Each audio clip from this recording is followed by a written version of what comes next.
I'm Dan Edmonds, and this is the 2022 Subaru BRZ. It's the second generation of this vehicle, and today I've got it up here on Glendora Ridge Road.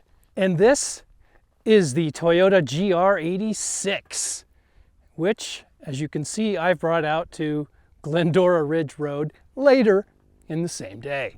I'm going to be looking at the suspension of this vehicle and the Toyota GR86. They should be pretty similar based on the looks and the price and the equipment and the fact that they're made on the same assembly line, share an engine and all sorts of other parts, but they don't drive exactly the same.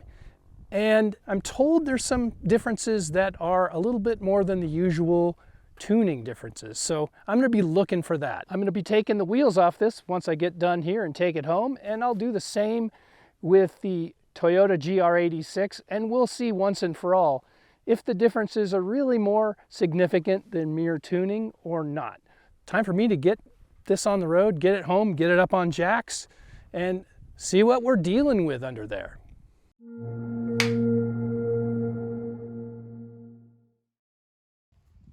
While I take the front wheel off, let's go over the differences I've noticed.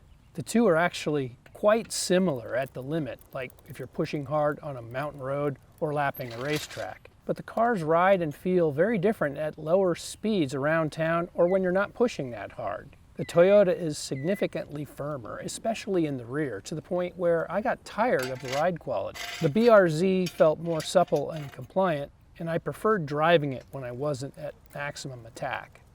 But also, it did quite well when I pushed hard. Let's take a look at why that might be. All right, so we're looking at the front end of the Toyota GR86, but you wouldn't know it because the Subaru BRZ looks almost identical from this view. In fact, it even says Subaru on the damper right here. Anyhow, what we're looking at is a strut front suspension. There's the coil-over strut. We've got a 2-piston sliding caliper brake, and I can see a lower control arm. It's an L-shaped lower control arm with the L pointing forward, so that means the ride bushing is up front and the handling bushing is in the back, pretty much in line with the hub center. This is, in fact, the GR86, even though we see Subaru stamped into the 2-piston sliding brake caliper. How do 2-piston sliding brake calipers work? Well, the pistons are on this side. This is just fixed. But there's pins here on which this piece can move, and this frame is rigidly bolted to the hub. So it's kind of like putting your hand here, and then the fingers are the pistons, and you pull like that. That is going to basically clamp both sides of the rotor the same way, but the action is only on this side. The really major visible difference between the BRZ and the GR86, there's lots of hidden ones, like the spring is a different spring rate here in the Toyota than it is in the Subaru. The internal valving of this strut are also different. The stabilizer bar diameters are a little bit different. And so, yeah, you expect tuning differences if the two companies are trying to go down slightly different paths. But one of the differences I didn't expect is they don't even share this knuckle, because this one is an iron alloy and the one on the BRZ is an aluminum alloy. So Subaru was willing to pay a little bit more to go for less unsprung weight.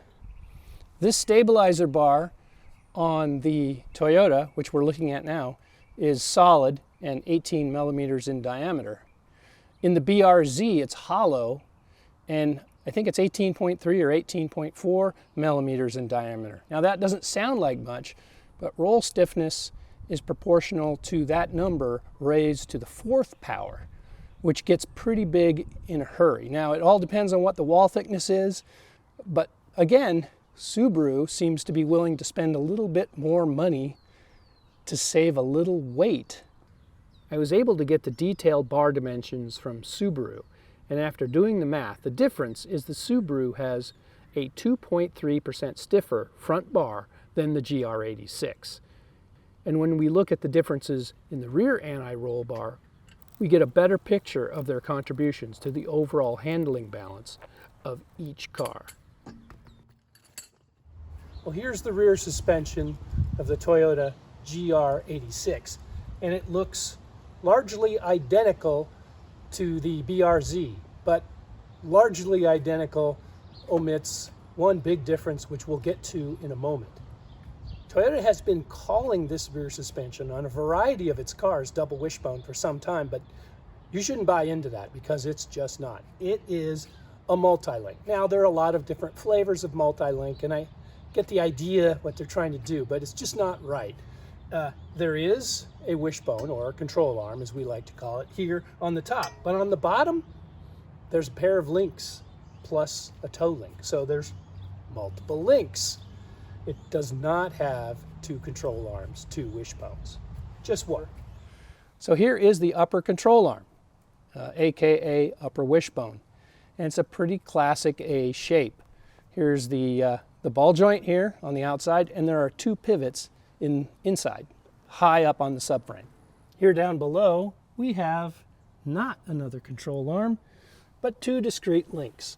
This one here, which angles slightly forward, and this large one here, which goes more or less directly towards the inside of the car. So yeah, not a control arm, not a second wishbone, but two links. Unlike the front, where we saw that the BRZ uses aluminum for its hub carrier or knuckle, and the Toyota uses iron alloy, in this case it's the same part. There's no aluminum in this particular piece on the BRZ. That's not the big difference in the back of this car. The BRZ and GR86 have different suspension tuning, and what that means is their spring rates, front and rear, are different.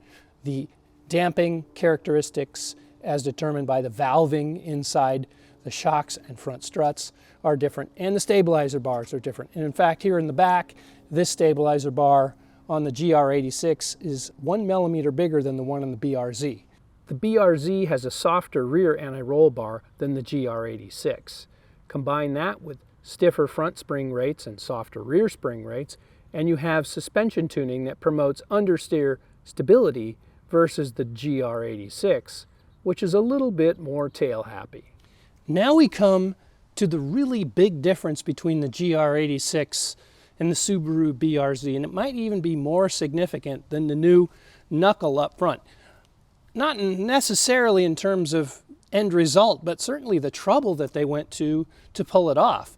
If you can tell, it's a little tough, but this is the subframe, this piece right here of the rear suspension, and the stabilizer bar mounting bracket basically is welded to the subframe right here. You can see the weld, and then of course this is where the actual bushing is on this part of the bracket.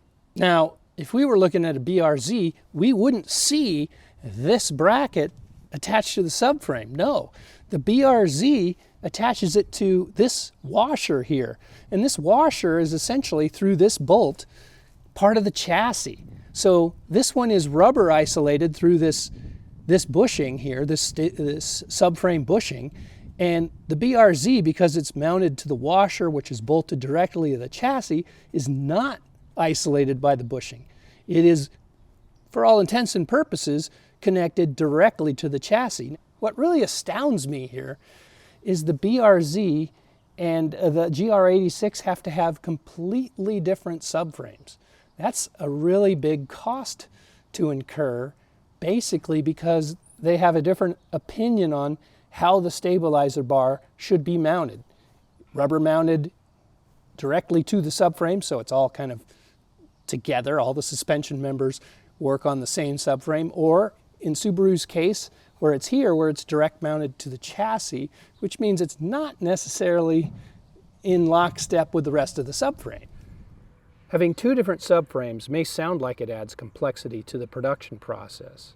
And while there is a little bit of that, you have to keep in mind that the BRZ and GR86 are built on the same assembly line as the Subaru WRX and Crosstrek. So having two subframes isn't all that different when you're talking about an assembly line that builds multiple car models anyway. So here in the back is another sliding caliper. This one's only got one piston, single piston, which is fine for a rear brake. And ventilated rotor, which is nice to see, because if you push this car hard, the brakes can work a little bit, as I found yesterday. But you can see the hat section here is nice and square.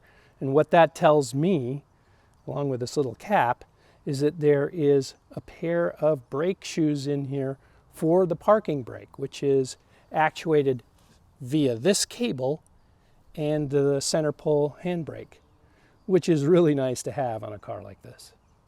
This particular GR86 has the smaller wheel and tire package. Let's see how much they weigh.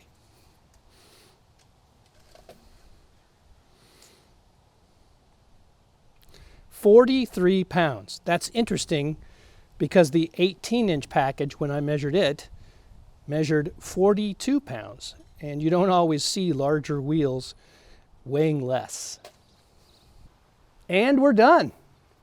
This wraps up the deep dive of the Toyota GR86 and the Subaru BRZ. These two vehicles are built on the same assembly line, same engine, same tires, same suspension pickup points, different suspension tuning, but you know, we expected that.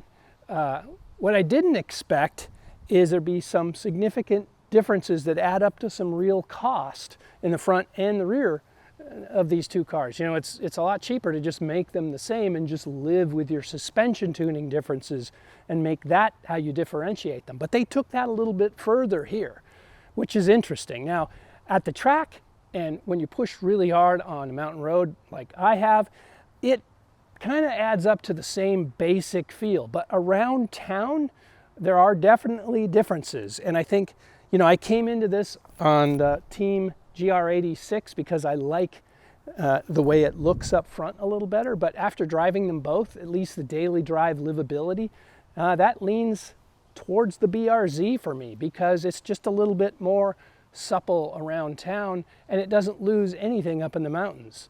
You know, the Toyota, on the other hand, feels like it's tuned more sporty in everyday driving situations. And, you know, I think for me, what I'm feeling is more rebound damping that kind of sucks the car down to the ground to the point where you kind of feel all the imperfections more than you do in the BRZ, which seems to breathe just a little bit better.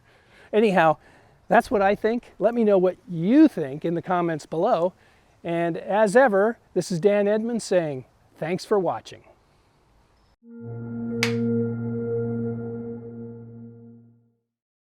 I know what you've all been thinking. With just one jack stand up there, is this thing all twisted up so the door won't open? Well, let's find out. Not even a little bit. It's like it's sitting on the ground with all four tires on the car. This is one torsionally stiff body structure.